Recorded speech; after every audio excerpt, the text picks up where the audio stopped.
Selamat pagi semuanya. Semoga kalian semua yang menonton video ini dalam keadaan baik-baik saja di masa pandemi ini.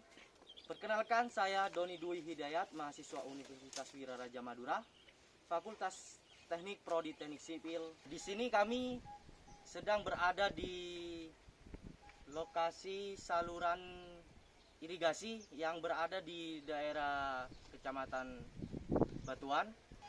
Di sini kita akan melakukan sebuah survei terhadap saluran irigasi yang ada di daerah sini, di mana dimulai dari box sekunder yang kemudian dilanjut ke saluran tersier, yang kemudian ke box tersier, yang kemudian ke saluran kuarter, yang kemudian baru ke area persawahan.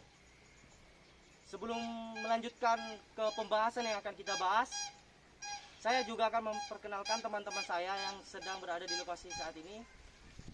Perkenalkan, nama saya Fitrial Janurus Krismon dari Fakultas Teknik Sipil. Oke, itu barusan teman pertama saya, yang sekarang itu teman kedua saya, yaitu bisa memperkenalkan diri langsung. Assalamualaikum warahmatullahi wabarakatuh. Perkenalkan, nama saya Ramhadian Aksani Taklim, Fakultas Teknik Prodi Teknik Sipil. Nah, untuk yang teman saya selanjutnya itu bisa memperkenalkan diri langsung. Rekan, nama saya Muhammad Adi Sambobat, sama dari Prodi Teknik Sipil juga Universitas Wiraraja Madura.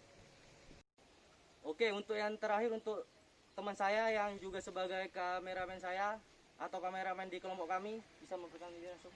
Assalamualaikum warahmatullahi wabarakatuh. Perkenalkan, nama saya Prayitno Dilaksana, Fakultas Teknik Prodi Teknik Sipil. Baiklah teman-teman semuanya, kita mulai dari box sekunder atau bangunan pembagi sekunder di sini. Bisa lihat ke sisi kanan saya atau sisi samping saya di sini. Ini merupakan bangunan bagi sekunder. Di lokasi ini, bangunan bagi sekunder ini ada 3 pintu sadap. Untuk yang di daerah ini merupakan pintu sadap untuk ke saluran tersier. Ya, bisa lihat ini. Untuk yang ini adalah pintu sadap untuk ke saluran sekunder. Bisa lihat ini ada lanjutannya untuk ke saluran sekunder.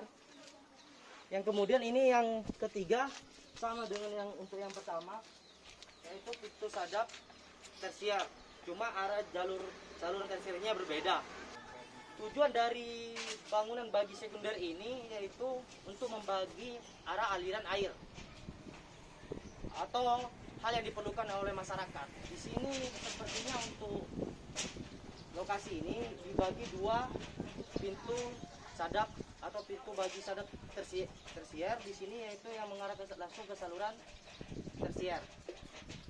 Tujuan dari pintu yang ini itu mengalirkan arah air yang dari sekunder ini langsung menuju ke tersier yang bagian sana atau menuju ke area persawahan. Itu untuk fungsi bangunan bagi sekunder. Kita akan lanjut untuk setelah bangunan bagi sekunder, yaitu bangunan ukur atau bangunan leher dari saluran tersier. Dilakukan oleh teman saya selanjutnya. Assalamualaikum warahmatullahi wabarakatuh. Dan saya akan menjelaskan dari sekunder, air akan bergerak ke box tampung air, dan setelah airnya volumenya memenuhi, dan dia akan berjalan ke bangunan ukur. Dan fungsi dari bangunan ukur ini untuk mengetahui volume ketinggian air. Dan setelah itu dia akan berjalan ke bangunan tersier yang disebut ini bangunan leher. Assalamualaikum warahmatullahi wabarakatuh. Di sini saya akan menjelaskan, yaitu ini dari bangunan leher bangunan saluran tersier. Ini setelah dari sana mengalir, ini akan mengalir lewat saluran tersier ini. Di mana saluran tersier ini terbuat dari pasangan batu rai, dan untuk kedalamannya itu 1:1, ataupun tinggi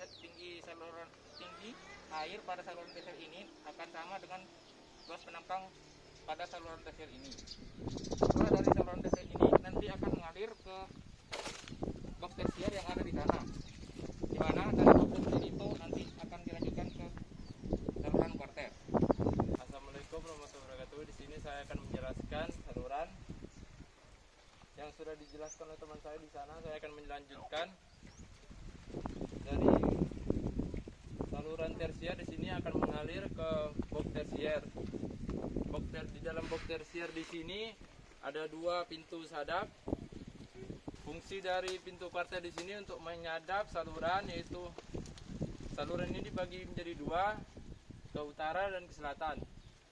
Setelah air melalui box tersier, air akan disalurkan ke saluran kuarter, yang mana saluran kuarter ini berfungsi untuk mengalirkan air ke persawahan. Jadi ini adalah saluran penghubung dari saluran kuarter ke area persawahan. Dapat dilihat.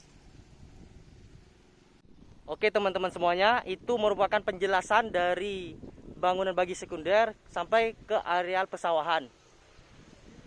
Saluran irigasi ini memiliki sebuah kelemahan ketika musim kemarau, yaitu saluran irigasi ini mudah retak atau terjadi kerusakan lah di saluran irigasi ini.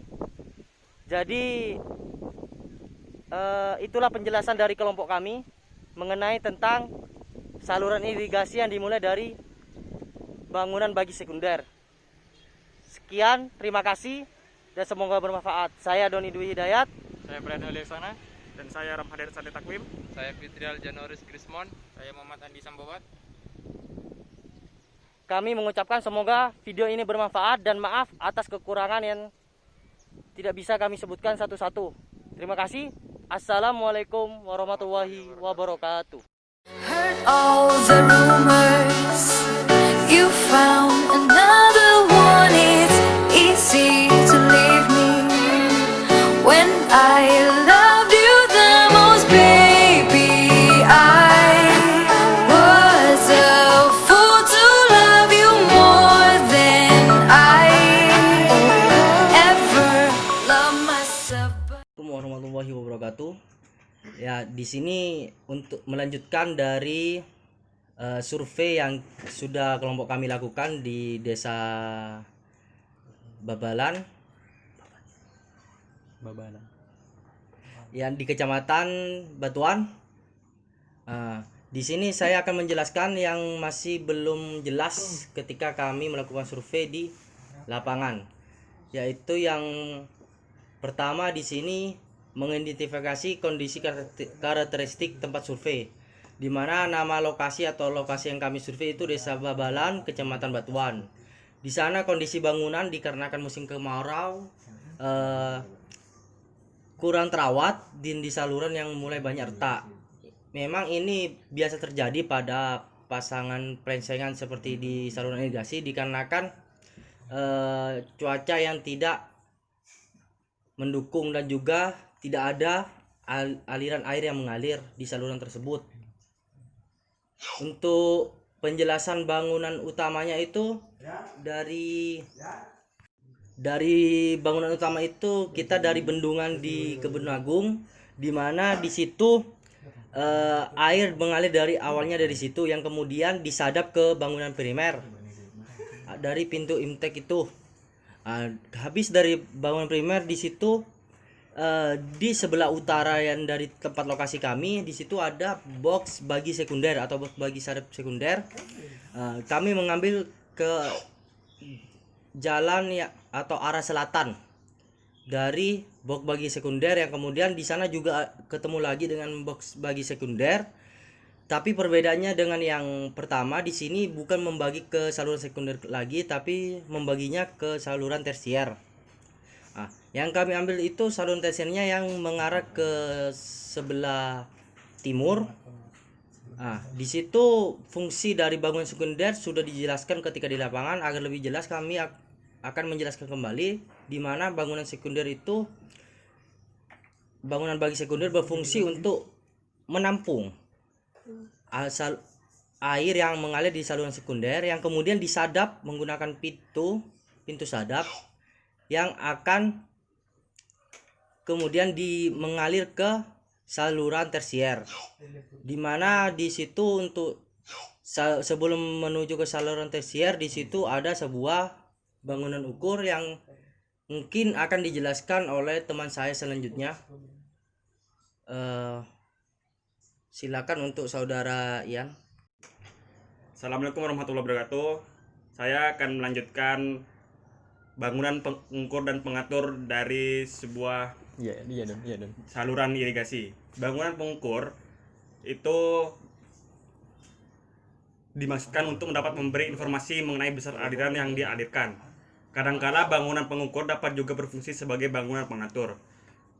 Dan sedangkan bangunan pengatur muka air yang dimaksudkan untuk dapat mengatur muka air sampai batas-batas yang diperlukan untuk dapat memberikan debit yang konstan dan sesuai dengan yang dibutuhkan.